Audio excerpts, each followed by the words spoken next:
Long ago, in a bustling town called Olokuta, where people rose with the sun and rested only when the moon was high, there lived a young woman named Beauty. She was the first daughter of 8 children and carried the weight of her family on her slender shoulders. Her father, once a respected farmer and the pride of their family, had suddenly fallen ill. One cruel morning, Beauty had woken up to find him unable to move. His speech was slurred, and his eyes, once bright with hope, now pleaded silently for help. He had suffered a stroke. Doctors confirmed it. Treatment was expensive. And Beauty, determined not to lose her father, emptied her life savings without thinking twice. Her father's hospital bed became her second home. Bills piled up like firewood before the rainy season. Still, Beauty fought on. But money, like the dry stream in the harmattan, soon ran out. At first, friends and family sent small amounts. Distant relatives gave what they could. But when the calls for help became frequent, their phones fell silent. The world, once bright and full of people who cheered her on, suddenly felt cold and empty. She was desperate. One cloudy afternoon, as Beauty walked home from the hospital, her feet dragging through the dust of disappointment, she heard a familiar voice. Beauty. Beauty Ola. She turned. Standing there was Sandra, an old schoolmate from secondary school. Sandra looked different now, wealthy. Thick gold chains, a shiny new phone, and clothes that screamed success. She smiled, but it was the kind of smile that didn't quite reach the eyes. Beauty explained her story through tears. Sandra listened quietly, nodding in all the right places. Then she said, "Come with me. I know someone who can help." And so, they went. The house was grand, but cold. A black gate with spikes opened slowly as they approached. Inside, the air was heavy. On a wide wooden chair sat Madam Eniola, the moneylender. She wore a red wrapper and a head tie that made her look like a queen from old times. Her eyes were sharp, her nails long and painted blood red. Sandra whispered, "She helps people. Just be respectful." Beauty knelt as custom demanded and explained her plight. Madam Eniola listened. Then, with a wave of her hand, one of her guards stepped forward with a brown envelope and handed it to her. Inside was the exact amount Beauty needed for her father's treatment. But there was one condition. "You will pay me back," Madam Eniola said, her voice soft as silk but sharp as a razor. "Each month, you pay me interest. If you don't, the debt doubles. You can never leave it unpaid." Desperation clouded Beauty's judgment. She signed. She took the money. Her father's treatment was a success. For the first time in months, he smiled. Beauty's siblings clapped with joy. But the happiness didn't last long. Beauty's father, after spending all the money he had from his farm business, tried his best to look for money to start all over again, but money was not forthcoming. All avenues seemed blocked. Each month, Beauty paid what she could. At first, it seemed manageable. But Madam Eniola's interest rates were wild. One missed payment, and the debt doubled. By the 3rd month, Beauty realized the terrible truth. No one ever finished paying Madam Eniola. She had enslaved everyone who borrowed from her. Beauty decided to start a little business. She went to the Malam in the house quarters who knew her and her father's former condition. Beauty begged Mr. Mustafa, "Please Oga Mustafa, I will pay you the money once I'm back from selling. Just give me 1 custard of Tigernut fruits and date, together with ginger. Let me go and prepare kunu aya and sell. I promise to pay back once I'm done."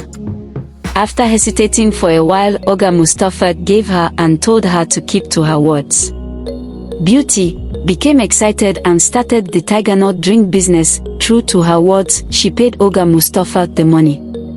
She did this for like 1 week before she was able to buy from the proceeds she had made and started the business fully as her own. Beauty's Tigernut drink business became her last hope. She woke up before dawn to make the creamy drinks, packing them in her small cooler. She walked for miles under the hot sun, selling them to schoolchildren and office workers. She smiled through her pain. She bargained like a market woman. She hustled.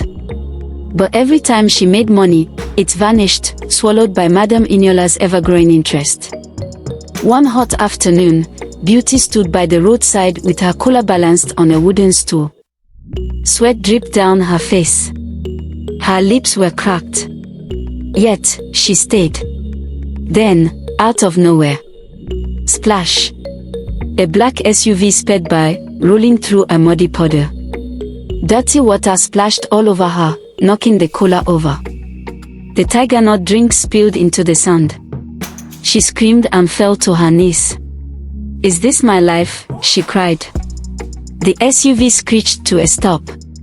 A young man stepped out.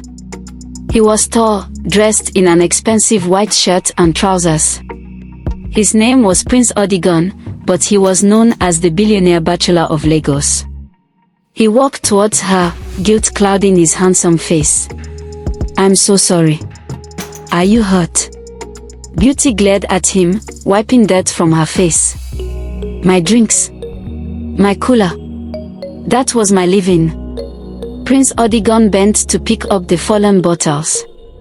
His fingers brushed hers, and in that moment, something shifted. Their eyes met. For a moment, time froze. And in that stillness, he saw her pain. She saw his remorse. "Let me make it up to you," he said. "I don't want your pity," Beauty snapped. He chuckled softly. "Then let me buy you a drink. Tomorrow. Same spot."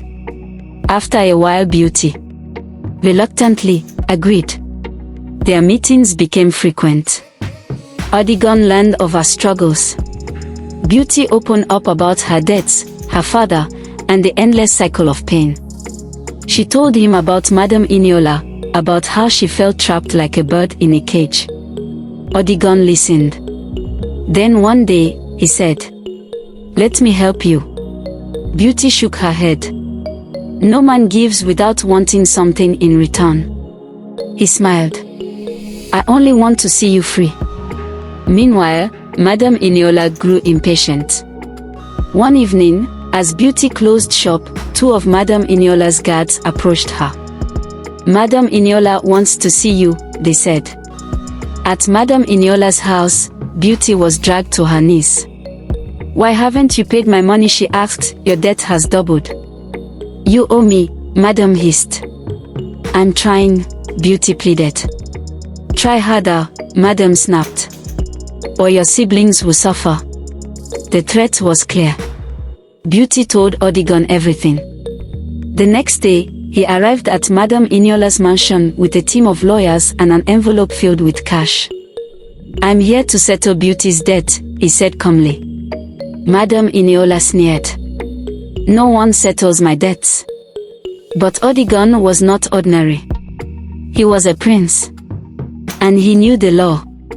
Under pressure and scrutiny, Madam Eniola reluctantly collected the envelope and released Beauty from her bondage of unending interest. Months later, Beauty's Tigernut drink business became a company. She employed young boys and girls into her Tigernut drink business and even empowered some who have served her for a while. With Adigun's help and her hard work, she built an empire. But more importantly, she found love, respect, and freedom. Moral of this story: one has to beware of quick fixes in desperate times. Not all help is genuine. Hard work, patience, and kindness bring true freedom. And finally, true love sees beyond circumstances.